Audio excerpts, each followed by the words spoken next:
Hi, my name is Fawn Oates, and I teach psychology here at Red Rocks Community College.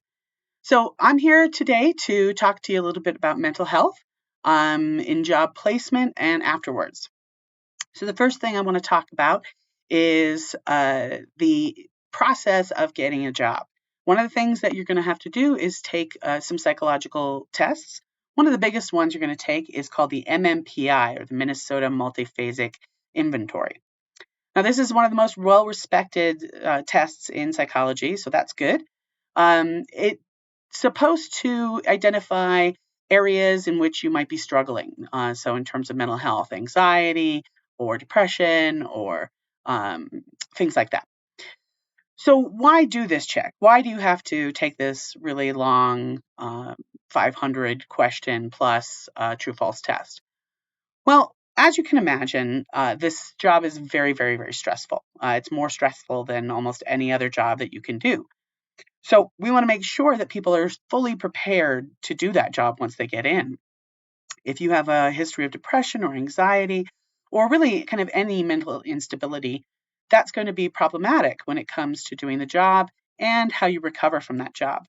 About 38% of firefighters have some symptoms of post-traumatic stress disorder. Right? That's pretty significant. And that's even with um, these kind of tests ruling out people who might be more mentally unstable or may not have the most mental stability that we are looking for. So we want to see how people react to those kind of situations and how people react to social situations in general. What might be some of the problems that they encounter on the job. So the MMPI kind of lets us know where some of those problems might lead. Things to remember, though, when you're taking the test. One is to be honest. However, I call it first date honesty. You want to put your best foot forward.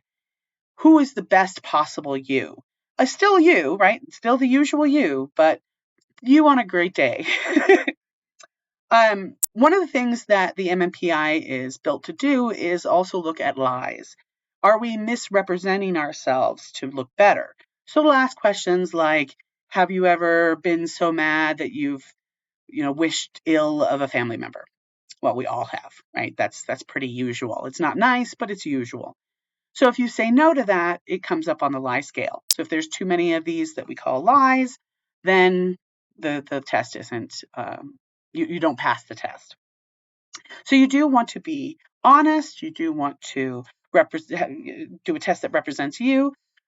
But if you are trying to decide, always err on the side of your best self. Right? If you are trying to do mental gymnastics to try to kind of identify with the question, like says, I get angry often, and you're thinking, well, it's often, often could mean every week. I probably get kind of irritated every week. Um, if you're having to add things in like that, then just say no. You don't want to say yes to things that you would have to explain, right? In terms of, well, if this was in place, then yes, I would be angry. If this was in place, then yes, I would be sad. So um, definitely put your best foot forward. Remember, this is not therapy. You aren't there to kind of divulge everything about yourself. You don't have to tell all your deep, dark secrets unless they're specifically asking about those secrets. But you don't have to give them more than they're asking. Right? Stick to the questions that they're asking. Don't do the mental gymnastics to make it fit. Just, does that make sense? Then yes, we'll go with that.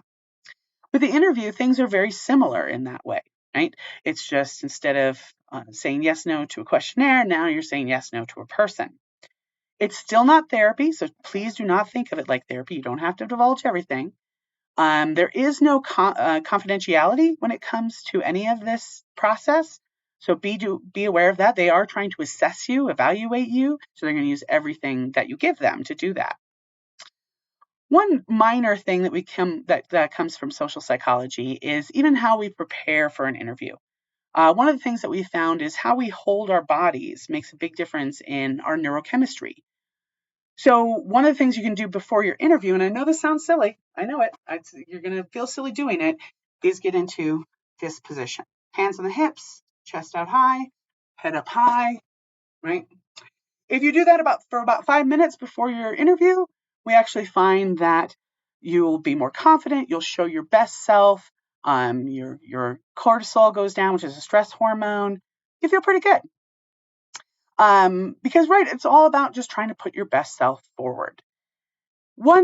Another kind of minor thing to look at with an interview is, and this is not for the psychological interview, but just an interview in general, is finding similarity between you and the interviewer or the interviewers, excuse me. Look around the office, look around the environment, or ask them about themselves. As soon as you find something that's similar to you, make it known, right? You see a boat, you're like, oh, I love boats. I love to be on boats. Don't lie, because that creates a whole other problem, right? If you don't like boats, don't say you like boats, but you can say, well, I think they're beautiful. I think boats are amazing. Um, so it's just about finding a connection between you and that interviewer. We like to hire people who are similar to us. That's just human nature. So the more that you can create or show that similarity, the more that interviewer wants to work with you and be around you. When it comes to just preparing, not only do we want to get in the proper stance, but we want to have the proper look. So you do want to dress up as much as possible. You don't have to wear a tuxedo, but you'll probably feel more dressy than you think may call for the situation, but that's good. It's like a first date, right? So you want to dress to impress. You want to have the best outfit you can on. You think it's too much? That's okay. Go with that. It would be better to be more dressed up than not dressed up enough with this. You're showing that you have respect for the company, for the respect for the people, to show that this is important with the way that you dress. Another kind of helpful hint is to be prepared for a few things. One of them is being prepared with things like strengths. You want to have a good sense of what your strengths are. There's a website you can actually go to. It's a VIA strengths, and it's through positive psychology, and it looks at identifying your strengths. And you can actually take those tests. You don't have to sign up for the website. You can do it as a guest. You just put that into a search engine, and it'll show you kind of what your top strengths are, so that you can go in and going, yeah, these are things that I'm passionate about. These are the values that I hold. When it comes to weaknesses, a key to that is having a weakness that is also really a strength. My favorite one is I care too much. So I'll put in too much work, but I kind of burn myself out by doing that. So you're identifying why this is a problem, but then it's also, here's the solution. Here's what I've done to combat that problem. I know I have this weakness. This is what I do to make up for that weakness. So have that prepared in advance. It's always something that kind of comes up. If you make it through the interview and you're working the job, there's going to be some other things to think about when it comes to mental health. As I said, it's a very stressful job, and I'm sure I don't have to tell you that. I'm sure you know that already. The divorce rate is very high in firefighting. That's true for a lot of the really stressful kinds of positions. And one of the biggest reasons why is it's hard to empathize with your spouse about their day when your day was much, much worse. Even a good day was probably much worse than your spouse. You just watched a person die horribly, and you come home and your spouse is like, oh, this Linda from HR just keeps sending me emails and I just hate her. And it's hard to really kind of dig deep and go, oh my gosh, that must be really rough for you, because it looks so different from your day. Keep in mind that when you're listening to somebody about their day, it's like giving them a gift, right? That's how I often think about it. We don't always want to hear about their day. It's maybe boring. My spouse works at the DMV, so I have to hear DMV stories all day. But you're giving them a gift by paying attention to them, listening to them, empathizing with them, being there with them, right? It's very, very hard to do when you have that kind of high stress job, but that will help with your relationships quite a bit.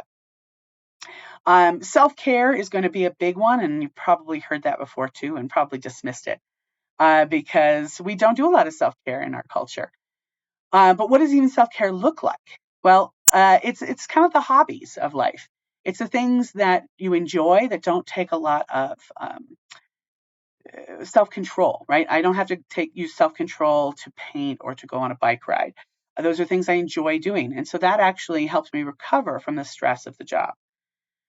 So you need to have some hobbies, right? That's what that really means. And it could be anything as long as it's things that you kind of lose track of time, you really just enjoy being in the moment with it. That will help you recover from a lot of the stresses. Doesn't mean that it all goes away, but it helps the day to day. I'm going to mention something and you're probably not going to like it, but that's true with a lot of people. Therapy. Therapy is always a good plan. You're going to go through a lot. And so it's nice to have somebody to kind of go over it with them. Did you know that you get free therapy here as a Red Rock student? Every semester, you can get more and more therapy, and it's through Jeffco Mental Health. You just have to go down to our health clinic and you can get an appointment, and it's wonderful and fantastic, and I hope you get it. But if you don't, if you think, no, therapy is not for me, I don't feel comfortable with that, do look to your peers.